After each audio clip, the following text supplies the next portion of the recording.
All right. So, as I kind of briefly mentioned in our last check-in after the exam, in these last couple of weeks, and really it's only really days. Like we really only have about six more check-ins until the school year ends. I want to go ahead and use that time just to kind of go over very briefly some of the last materials that we didn't get to, namely the 20th century, the last 100 years, which arguably are probably some of the most important units for you as a person living in 2020.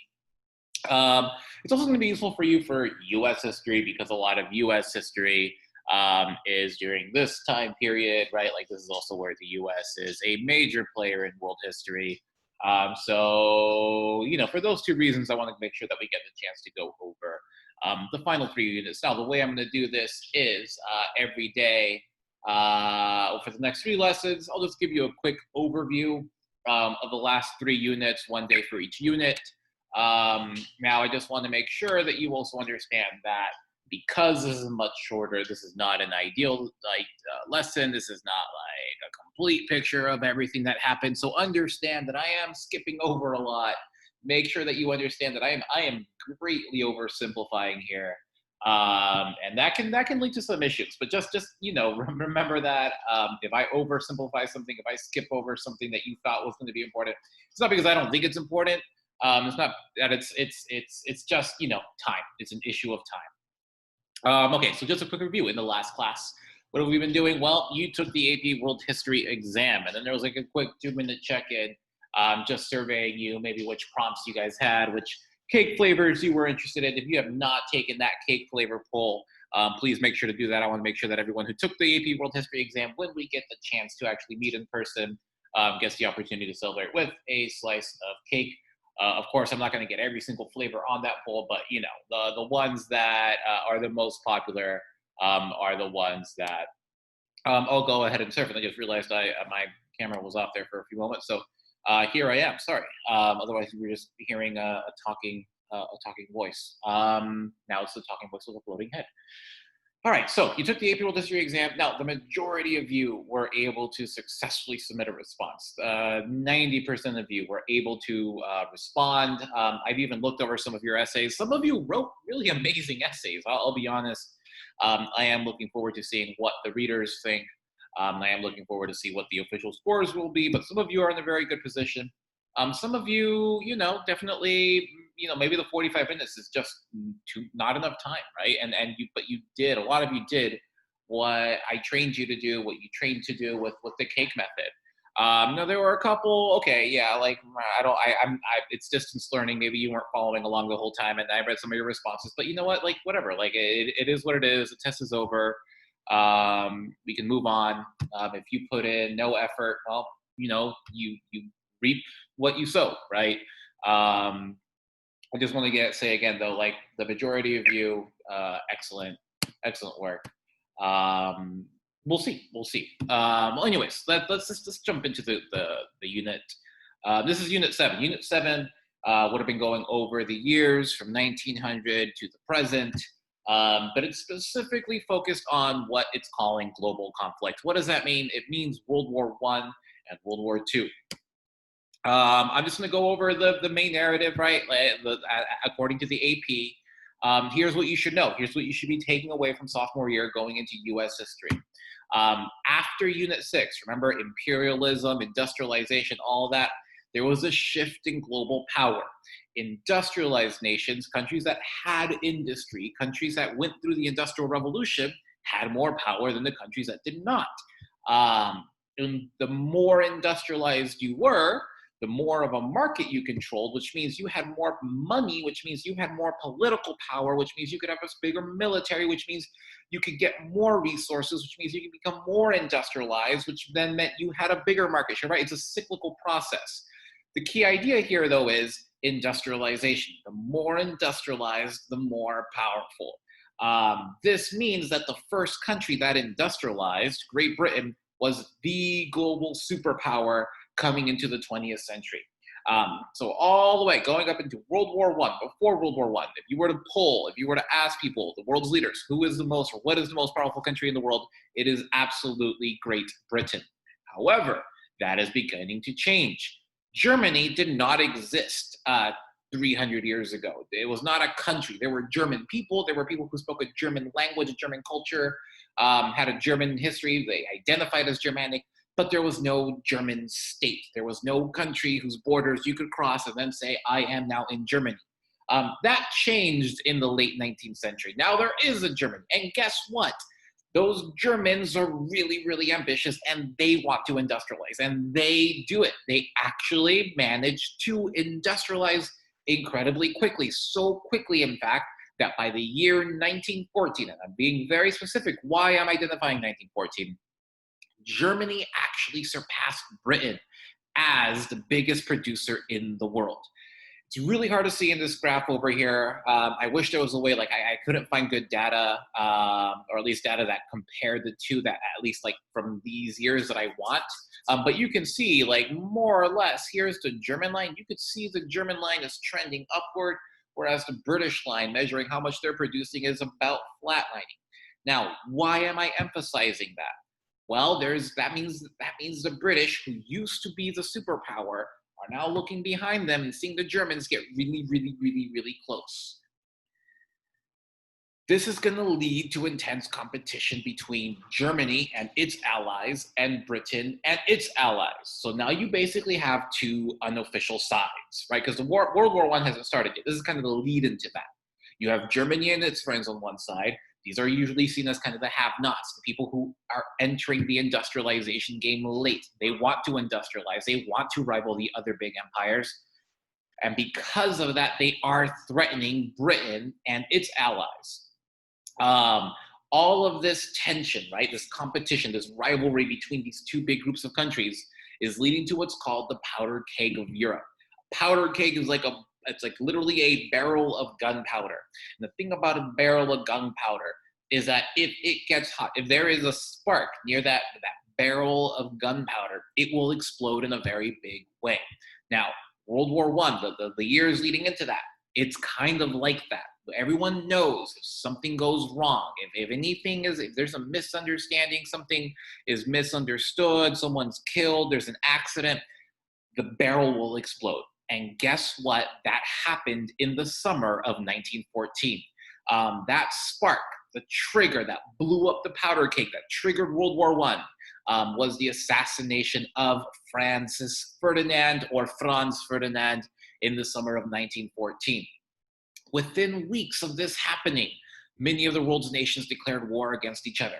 Now, the story of how this happens is pretty crazy, but just understand that Austria was a friend of Germany, so Germany had to defend Austria. The guy who killed Franz Ferdinand is from a country called Serbia, which was a friend of Russia, which was a friend of Britain, which was a friend of France. Basically, understand that all the world's countries, they wanted to fight, basically. This was the punch that started it. If you're confused about how like the specifics of World War I started, do not worry. That is a classically difficult and messy thing to understand. Just make sure you understand Britain and Germany were almost looking for a fight. This was a war that was almost, some historians would consider it almost inevitable. So the fighting breaks out. Well, you have one side called the Triple Entente. That's Britain, France, Russia. Entente is just a French word. It means friendship. So it's like the triple friends, the power friends, right? Britain, France, Russia. On one side. These are the countries with the big empires, right? Britain has the biggest sea empire. France has another really big sea empire. Russia has a land empire that's massive. They are fighting against the countries that want empires, the Triple Alliance. Germany has a few colonies in Africa, has a few colonies in Asia. They want more. Austria-Hungary has an empire within Europe but wants to expand. Italy wants an empire in Africa. So now these guys are fighting against the Triple Entente. World War II basically breaks out in two places. You have the Western Front, which is the famous one. This is the one where you see the trenches, the machine guns, the chemical warfare. If you saw the movie 1917, it's about the Western Front. And you also have the Eastern Front, less famous in the United States, but just as consequential. Why? This is where the fighting between Germany and Russia mostly takes place. Because of the fighting in World War I, or as a large reason why or as a large factor of the Russian Revolution is going to break out. We will talk a little bit more about the Russian Revolution later on, but just keep in mind, because of the fighting in World War One, the Russian Revolution is going to break out. Am I simplifying? Absolutely, but remember, we're limited in time here. Now, the United States largely sits out of World War One. A lot of Americans don't want to join World War One. They see it as a European civil war. Furthermore, the United States, you think about who lives in the United States. It's not people who have lived here for thousands of years. I mean, there are Native Americans, but the majority of people who live in the US are descendants of immigrants. Yes, even European Americans are the descendants of, especially European Americans, are the descendants of immigrants. Now, they're looking at the World War happening in Europe, and they're saying, how can we pick a side? If we are a nation of immigrants, how can we choose to fight on the side of Britain? How can we choose to choose the side of Germany? It's going to be unfair. That being said, the U.S. always had a soft spot for the other country that speaks English, Great Britain. And so we are secretly supporting them. We are secretly sending them munitions. Germany knows this. Germany sinks an American ship. Germany tries to get Mexico to invade the American South. Those things combined make or force the U.S. to ultimately declare war on Germany. They join the side of Britain, France, and Russia. World War I quickly comes to an end, or begins to wind down once the U.S. joins. The World War will end in 1918, and there will be a formal peace treaty called the Treaty of Versailles, signed in 1919. Now, why do I have the Treaty of Versailles in all caps? That is the absolute most consequential piece of paper in the last 101 years now. And you better believe it. Like, the Treaty of Versailles is going to lead to so many terrible things. The Treaty of Versailles, as important as it is probably the worst document. It is probably the worst peace treaty in the history of peace treaties. So we get to the end of World War I, okay? We are now moving into the 1920s, the jazz age in the United States. After World War I, Western Europe and the US are going to experience economic boom, right? It's a great time if you're in the US and have wealth, right? Like, you're making a lot of money. However, this party comes to an end with the Great Depression, which is an economic depression. Think about like what's happening right now, people losing jobs, people losing money, like that, this times 10, right? The Great Depression is this, but over multiple years. And this starts in 1929. Why does it happen? It's very complicated. You can talk to me in office hours if you're interested in that. But just know that the market crashes, and it's really hard for it to come back. Also, make a side note, right? There are many countries around the world that experience the Great Depression. One of the countries that does not experience the Great Depression is actually Russia. Why? They are no longer a capitalist country. They are no longer playing in this global market necessarily. They are now technically a communist country. They had a they had a revolution which led to a civil war, and the communists won. The name of Russia is subsequently changed to the Soviet Union. So just keep that in mind. The Soviet Union, it is having other issues, but they are not going through the Great Depression. Now, governments around the world are reacting differently to the Great Depression. The US famously has something called the New Deal. The president at the time decides, you know what, the way we're going to help Americans is to invest in construction projects, to invest in various projects around the country. Look around LA next time. Like, if you're on the road, if you're driving and you're crossing over a bridge, you can usually see when the bridge is built. A lot of the bridges, especially in this side of LA and Northeast LA, are built during the Great Depression. They are a part of the New Deal. Arroyo Seco, the highway over here, is actually built as a New Deal project that was done, the government spending money to hire people to give them employment. This is happening in countries like the US, Britain, France, Scandinavian countries are doing this. However, there are other countries like Germany and Italy where the people decided that they were done. They thought you know what, the big issue here is actually democracy. So they are actually going to try to get rid of democracy, and instead they're going to pick a type of government called fascism. This is where leaders, or fascist leaders like Adolf Hitler in Germany and Benito Mussolini, come into power. Why? They're taking advantage of people's frustrations with the Depression, with the market collapse.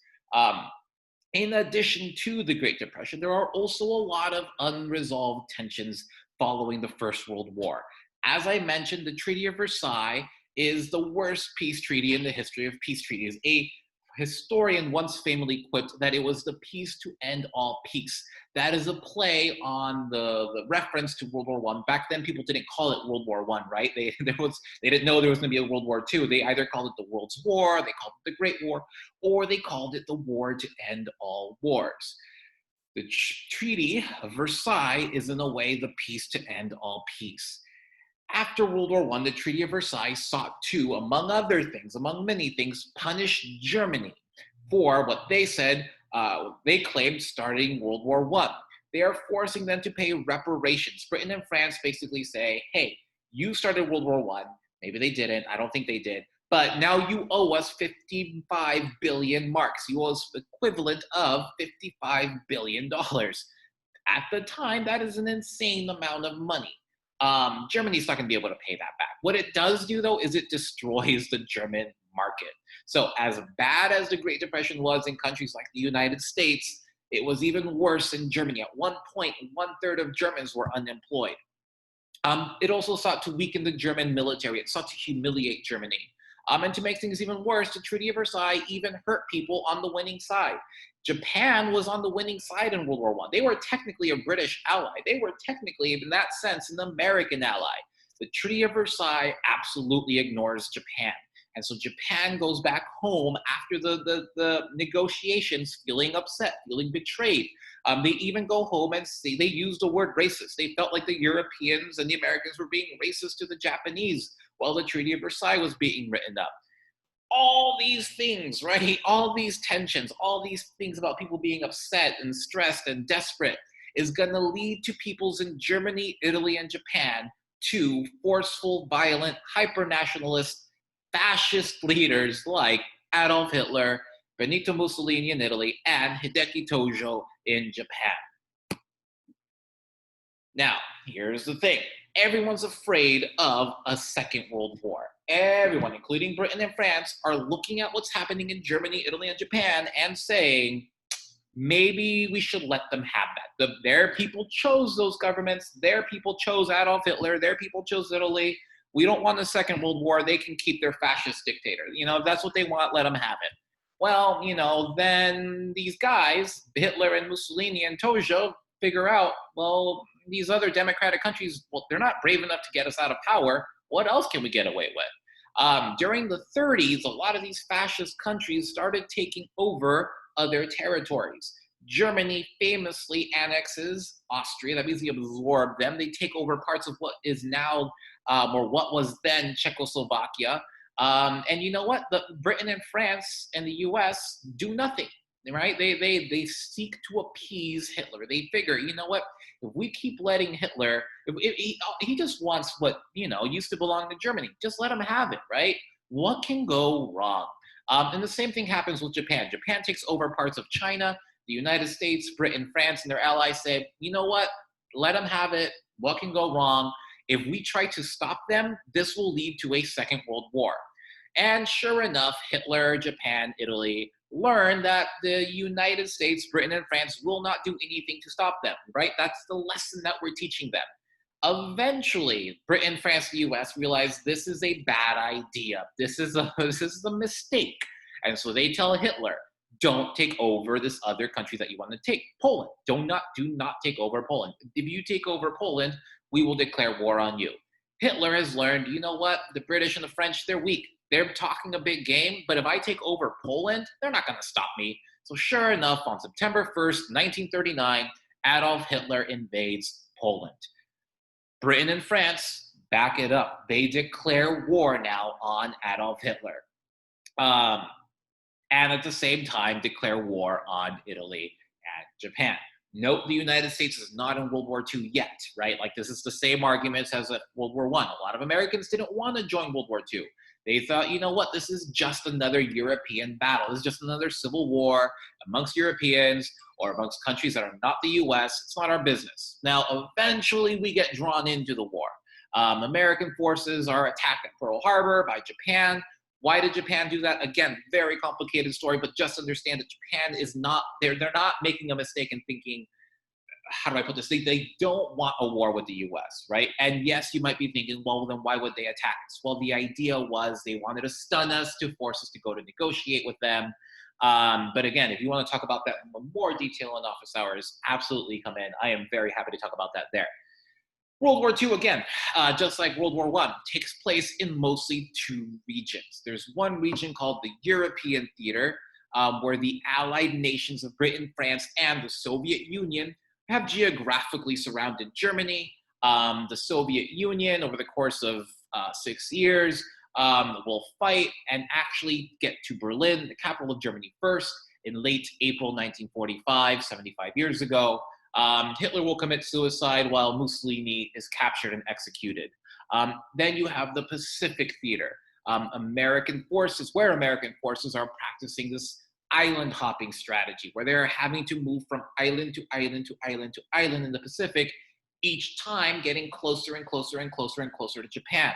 Eventually, the United States will drop 2 atomic bombs on Hiroshima and Nagasaki, this being in August of 1945, almost 75 years ago. World War II is now over. The US and the Soviet Union have emerged as the 2 biggest superpowers. The Axis powers, fascism is supposed to be dead. It's shown as having failed. But other things happen, right? Like we cannot move on, right? We cannot have a conversation about the world wars without talking about the mass atrocities. World War II was considered to be a total war, which means non-combatants, civilians, people who are not soldiers, men, women, children, old, the elderly, the sick, they are considered to be targets. And this, I'm not saying like the bad guys in World War II thought the civilians were targets. No, the US and Britain carpet bombed entire cities in Germany and Japan. I mean, the dropping of the atomic bomb on Hiroshima and Nagasaki is terrible, right? It kills tens of thousands, hundreds of thousands of civilians, non-combatants. That's not to say that Germany and Japan didn't do these things. In fact, they committed some of the worst atrocities and human rights violations in human history. The word genocide is invented after World War II. What is a genocide? Geno means type, side means murder. It is the attempt to murder or erase a type of people from existence. The Nazis are attempting a genocide against the Jews in Europe, amongst many other people. This, I'm sure you know, is called the Holocaust. In the Holocaust, 6 million Jews and 5 million non-Jews are killed by the Germans, are killed by the Nazis. The Japanese forces, the Japanese military also commits multiple atrocities in Asia. The siege, the taking of Nanjing being the one that stands out the most in history.